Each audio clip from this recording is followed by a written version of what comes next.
Guys 2 ദിവസമായിട്ട് ഭയങ്കര ശോകമാണ്. ഏത് കളി കളിച്ചാലും ഇപ്പം ഇതവസ്ഥ. ഇന്നലെ ഞാൻ കളിച്ചപ്പോൾ എൻ്റെ 2 clutch ഫെയിലായത്.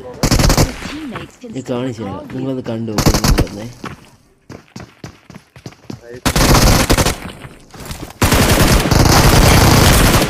Back to back head to head ആയിരുന്നു. ഇനി ഒരുത്തനോടുണ്ട്, അവനെ നോക്കിട്ടു. പക്ഷെ എന്ത് ചെയ്യാനാ, ബാക്കിൽ നിന്ന് അടിച്ചു. ഇനി വേറെ ക്ലിപ്പ് ഇത് ഞാൻ എൻ്റെ കോച്ചിങ് വന്നപ്പോൾ ഉള്ളതാണേ.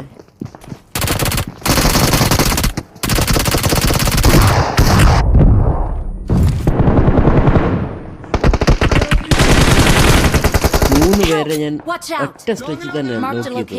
ഇനി ലാസ്റ്റ് എനിമി മാത്രം ഒന്ന് ഹീൽ ചെയ്തിട്ട് അടിക്കാമെന്ന് വിചാരിച്ചിരുന്നതാ. എപ്പോൾ നോക്കിയാലും ഷോട്ട് ഗൺ എൻ്റെ നേരെ വന്ന് ഞാൻ വീഴും.